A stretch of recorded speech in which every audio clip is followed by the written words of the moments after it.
So I wanted to do a video. I am on the Bilstein 5100 on the rear shocks. You can see I got my fronts here, but I'm waiting for the spring compressor to show up because I have a couple of the instant decapitation device, but I'm looking for a better one. So these are bushings. They go on a stud, right? There are two of them, wrong side, right? And they both have these little nipples on them. They fit together and they make a sandwich where the metal goes in the middle. So I was changing the rear shocks on the 4runner. I have a 2016 4runner. And as I went to go insert the stud up into the frame hole, I thought, that's kind of a big hole. I replaced the rears, all the suspension, the shocks, the struts, whatever you want to call it.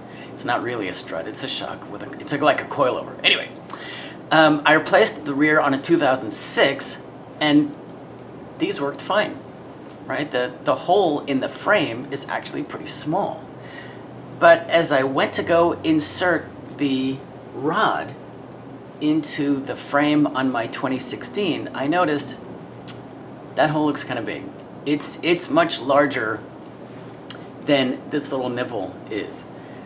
So I pulled up, I don't have it with me now. I'll post a picture, I think, at the end of this video, that the stock bushing has a washer on it that also has a nipple. So basically, this does fit inside the washer, right? But the washer itself has a nipple. Why? I think it's a self-centering device. Let me back up.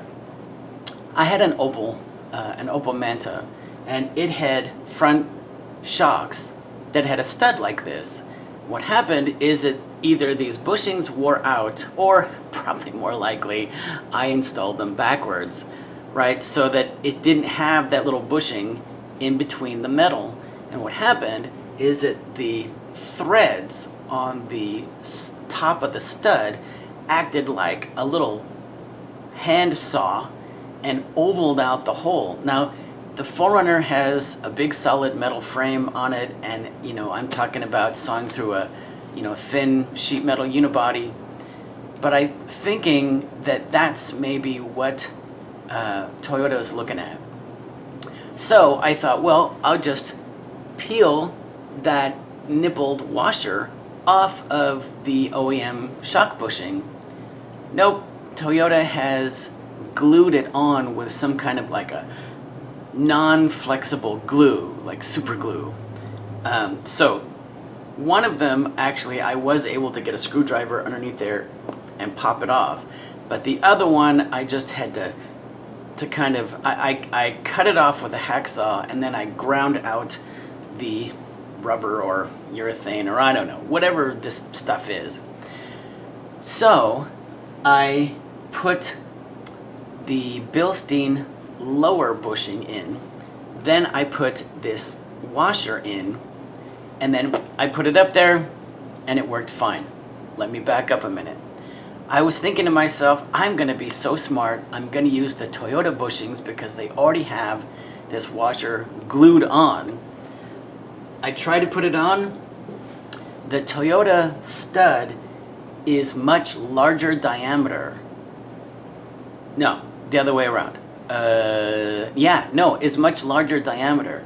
The Bilstein has a smaller diameter stud, so that they were loose on there. Well, I don't want them moving around, so that's why I used the Bilstein bushing, peeled off the Toyota lower washer, put that on there, then put it down, and when it went up into the frame, it was nice and tight. I go to put the Bilstein upper bushing and washer on, and guess what? It's so tall that the threads didn't even come through.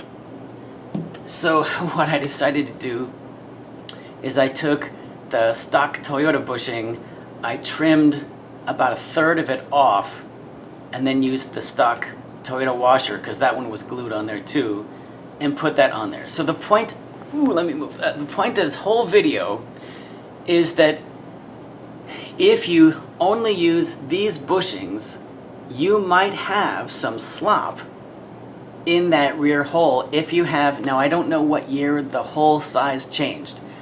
I have a 2016. I'd be willing to bet that they haven't changed the frame since they changed the hole. You know, the 4runner got a refresh. So I would suggest maybe if you have a 2010 and later, that if you decide to just use these bushings, make sure, you know, without the nippled washer, make sure this thing is really tight, you know, and give it a shake to make sure.